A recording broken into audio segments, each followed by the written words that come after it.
Hey everyone, welcome back to GoSpeakly English Podcast. Oh my goodness, I am so excited for today's episode. This is Sophie here, and I'm absolutely thrilled to have you with us today.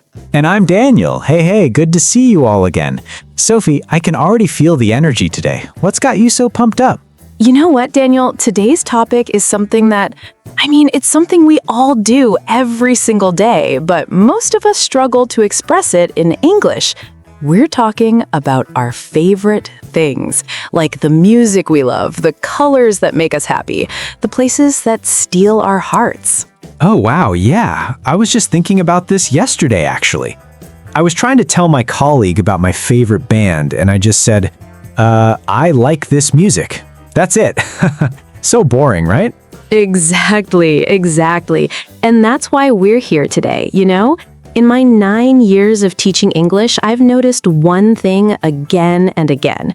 People know what they love, they feel it deeply, but when it comes to expressing it in English, the words just disappear.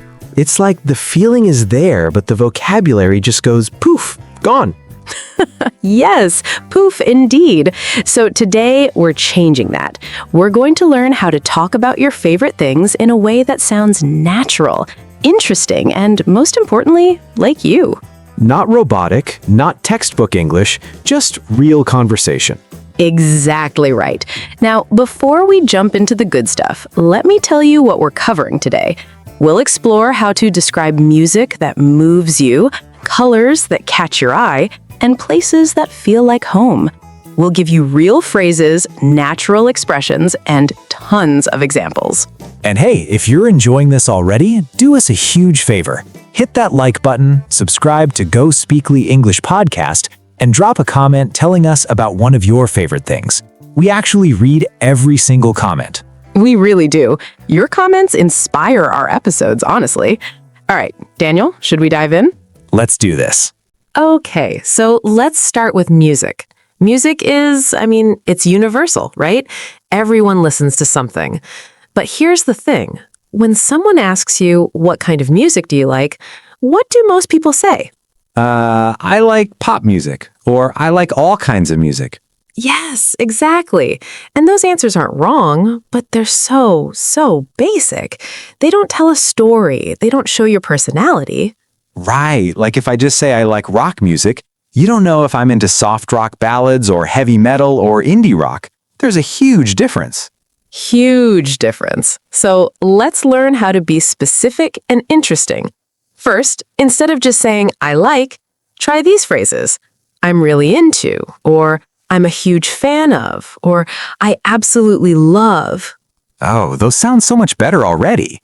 So I could say, I'm really into jazz music, especially the smooth kind.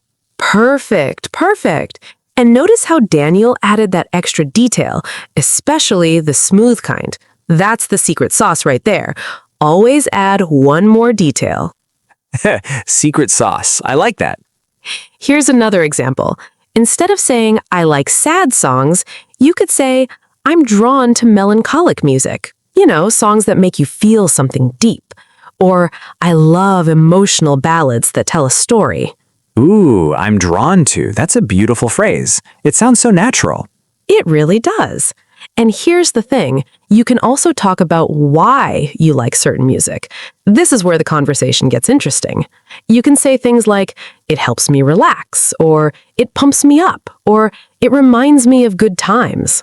Right. So for me, I'd say, I'm really into classic rock because it reminds me of road trips with my dad. See, now that's personal. That's beautiful, Daniel. That's exactly what I'm talking about. You just painted a picture. Anyone listening to you now knows something about you. Not just your music taste, but a memory, a connection. Yeah, it makes the conversation real. Absolutely. Now, let's talk about describing the music itself. This is where people get stuck. They say, it's good music, or it's nice. Come on, we can do better than that. Yeah, nice is the most boring word ever. Right? So here are some better words. For upbeat music, you can say, it's energetic, it's lively, it's uplifting, it gets me moving. Or if it's calm music, you can say it's soothing, it's peaceful, it's relaxing, it's mellow. Yes, exactly. And for powerful music, try it's intense, it's powerful, it gives me goosebumps, it's soul-stirring. Oh, wow, soul-stirring, that's fancy. A little bit, but it works. Let me give you a full example. Instead of saying, I like the song, it's good, you say, I absolutely love this song. It's so uplifting and the lyrics are really meaningful. Every time I hear it, I feel motivated. Man, that's like 10 times better. Right? And it's not difficult. You're just adding your feelings and reasons. Now, here's a common mistake I want to address. A lot of students say, I'm hearing this song, but that's not quite right. Oh yeah, it should be I'm listening to this song. Exactly. Hear is passive. It just happens. Listen is active. You're choosing to pay attention. So I heard a song on the radio, but I'm listening to my favorite playlist right now.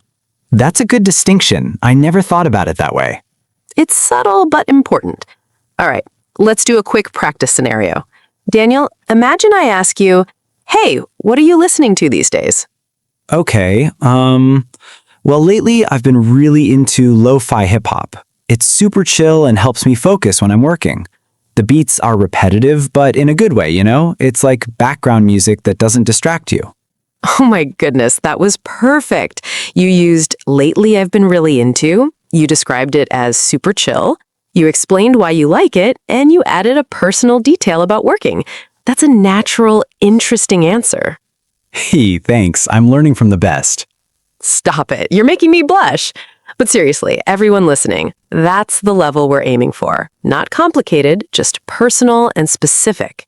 And honestly, once you start doing it, it becomes natural. You don't even think about it. Exactly. Now, one more thing about music. Sometimes people ask, who's your favorite artist or band? Don't just say a name. Give context. Right, so instead of just saying Coldplay, I'd say I'm a huge Coldplay fan. I've been following them since their early albums, and I love how their sound has evolved over the years. Beautiful. See? You showed you're a real fan, not just someone who knows one song. All right, let's move on to our next favorite thing, colors. Okay, colors. This should be easy, right? I mean, everyone has a favorite color. You'd think so, but here's where it gets interesting. Most people just say, my favorite color is blue. End of sentence. But there's so much more you can say. Like what? I'm curious now. Well, first of all, there are so many shades. Blue isn't just blue. There's navy blue, sky blue, turquoise, royal blue, baby blue. Each one gives a different feeling. Oh, true, yeah. I never say just blue. I usually say dark blue or light blue. Right, and that's already better. But let's go deeper. You can talk about why you like that color. What does it remind you of? How does it make you feel? Okay, so give me an example. Sure. Instead of, my favorite color is green, you could say, I really love sage green. It reminds me of nature, and it has this calming effect on me. Whenever I see it, I feel peaceful. Wow, okay, that's way more interesting. See? You're not just naming a color, you're sharing an experience, a feeling. Here's another one. I'm drawn to warm colors like orange and yellow because they feel energetic and happy. They remind me of sunsets and summer days. I love that. Drawn to. There's that phrase again. Yes, it's such a useful phrase. Now, let's talk about common mistakes with colors.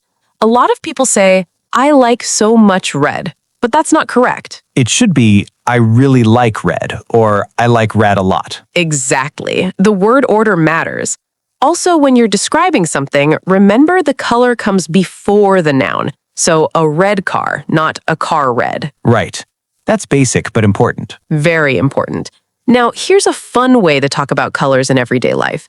You can say things like, I always wear black because it goes with everything. Or, I decorated my room in soft pastels because they make the space feel bigger. Oh, that's practical. You're connecting the color to a reason or a use. Exactly. Colors aren't just abstract. They're part of our choices, our environment, our mood. Let me ask you, Daniel, do you have a favorite color? I'd say I'm really drawn to deep burgundy. It's rich and elegant, not too bright, but not boring either. I love it in furniture and clothes. See, that's a great answer. You described the shade, gave adjectives, and mentioned where you like to see it. Perfect. Hee hee, I'm getting the hang of this. You are. All right, now let's talk about the big one, favorite places. This is where conversations really come alive because places hold memories, emotions, experiences. Yeah, and everyone has that one place they love, whether it's a city, a beach, a mountain, or even just their grandma's house. Exactly. So when someone asks, what's your favorite place? Don't just say the name, paint the picture, use your senses. Ooh, use your senses. I like that. So instead of saying, I love Paris, you say, I absolutely fell in love with Paris. The streets are so charming, the smell of fresh bread in the morning, the sound of street musicians. It just feels magical. Wow, I can almost picture it. Right? That's the power of details. You engaged sight, smell, and sound. The listener can feel it with you. Here's another example. My favorite place is the beach near my hometown. The sound of waves is so soothing, and I love the feeling of sand between my toes. It's my escape from the busy city life. That's beautiful. You mentioned sound, touch, and even gave a reason for why it's special to you. Exactly. Now let's talk about different types of places and how to describe them. If you love the mountains, you might say, I'm drawn to mountain areas because the air is so fresh and the views are breathtaking. There's something peaceful about being surrounded by nature. And if you're a city person, you could say, I thrive in big cities. I love the energy, the diversity, the fact that there's always something happening. Yes, perfect. Notice the phrase, I thrive in. That means you do well. You feel alive there. It's such a natural expression. I thrive in. Okay, I'm adding that to my vocabulary. Good. Now, here's something important. When you talk about places, you can also mention specific memories. This makes your answer unforgettable. Like what? Okay, so instead of just saying, I love Rome, you say, Rome holds a special place in my heart. I proposed to my wife there under the stars at Trevi Fountain. Every corner of that city reminds me of that perfect night. Oh man, that's touching. Now I want to visit Rome. See, that's the point. When you share the emotion and the story, people connect with you. They feel it. Let me give you a simpler example. My favorite place is my childhood home. Every time I visit, I'm reminded of lazy Sunday afternoons and my mom's cooking. It just feels like safety and love. That's so relatable. I think everyone has that one place that feels like home. They do. They really do. Now, common mistakes when talking about places. Don't say, I was in Paris in last year. It should be, I was in Paris last year. No in before last. Right, and also people sometimes say, I've been to Paris 2 times, but it sounds more natural to say, I've been to Paris twice. Exactly. Good catch, Daniel. Also, when talking about your hometown, don't say, I'm coming from Delhi. Say, I'm from Delhi or I come from Delhi. Yeah, those little prepositions can be tricky. They can be, but with practice, they become automatic. All right, let's do another practice scenario. Daniel, tell me about a place you absolutely love. Okay. There's this small coffee shop in my neighborhood that I'm obsessed with. It's tiny, maybe 10 tables, but it has this cozy vintage vibe. The owner knows my name and my order. I go there every Saturday morning, sit by the window, and just watch people pass by. It's my happy place, you know? It's not fancy, but it feels like mine. Oh my goodness, Daniel, that was absolutely perfect. You described the atmosphere, you mentioned a personal connection with the owner, you talked about your routine, and you ended with emotion. That's exactly how you talk about a favorite place. Thanks. I was just being honest. And that's the key, honesty. People don't want fancy vocabulary, they want real feelings and real stories. Now, here's a quick tip. When describing places, use adjectives that show personality. Instead of nice place, say charming spot, hidden gem, bustling area, serene corner, lively neighborhood. Those are so much more colorful, literally. Yes, literally. And one more thing, you can compare places like, I prefer quiet beaches over crowded ones, or I'm more of a mountain person than a beach person. Right, that shows your preferences clearly. Exactly. Now, let's combine everything we've learned today: music, colors, and places. Imagine someone asks you to describe your ideal weekend. You could say, Ooh, let me try. My ideal weekend would be waking up in my favorite cabin in the mountains, surrounded by deep green forests. I'd spend the morning listening to acoustic folk music while sipping coffee on the wooden porch. The colors around me would be earthy tones, browns, greens, soft yellows. Everything just feels natural and calm. Then in the evening, I'd watch the sunset, which always has these incredible shades of orange and pink. That's my perfect escape. Daniel, oh my goodness, that was stunning. You combined music, colors, and place into one beautiful picture. Did you all hear that? That's the level we're talking about. I'm just following your teaching, Sophie. Well, you're a fantastic student then. But seriously, everyone, that's what we want. We want you to express yourself fully, colorfully, emotionally. All right, Sophie, before we wrap up, can we quickly go over some common mistakes people make when talking about their favorite things? Absolutely, yes. Let's do a rapid fire round. Mistake number 1, being too vague. Don't say, I like music. Say, I'm into indie pop. Mistake number 2, using the same words over and over. Don't just say nice, good, beautiful. Mix it up with stunning, gorgeous, breathtaking, amazing. Mistake number 3, forgetting to explain why. Always add a reason or a feeling. It makes your answer complete. Mistake number 4, wrong prepositions. Remember, listen to music, not listen music. Interested in colors, not interested about colors. Great ones, Daniel. And here's a big one. Mistake number 5, translating directly from your native language. English has its own flow, its own expressions. Learn them. Don't force translations. Yes, that's so important. All right, practical tips. Tip number 1, describe with your senses. What do you see, hear, smell, feel, taste? Tip number 2, use comparisons. This place is more peaceful than the city. This color is brighter than that one. Tip number 3, share personal stories. They make you memorable and interesting. Tip number 4, practice out loud. Talk to yourself in the mirror. Record yourself. Listen back. It helps so much. And tip number 5, don't be afraid to be emotional. English speakers appreciate honesty and feelings in conversation. Absolutely, absolutely. Emotion is what makes conversation human. All right, everyone, we've covered so much today. Music, colors, places, and how to talk about them in a way that's interesting and real. We really have. And I hope you're feeling inspired and ready to try these phrases in your own conversations. Remember, the goal isn't perfection, it's connection. Exactly. And speaking of connection, we have a challenge for you. Oh yes, the challenge. All right, here it is. In the comments below, tell us about one favorite thing. It could be your favorite song and why you love it, your favorite color and what it reminds you of, or your favorite place and a memory attached to it. Use the phrases we taught you today. Be specific, be emotional, be you. And we'll read every single comment and even reply to some of them. We love hearing your stories, honestly. They make our day. They really do. And hey, if you enjoyed today's episode, please hit that like button. It helps us reach more English learners like you. And subscribe to GoSpeakly English podcast so you never miss an episode. We upload fresh content every Monday, Wednesday, and Friday. 3 times a week, every week, we're committed to helping you speak English naturally and confidently. We truly are.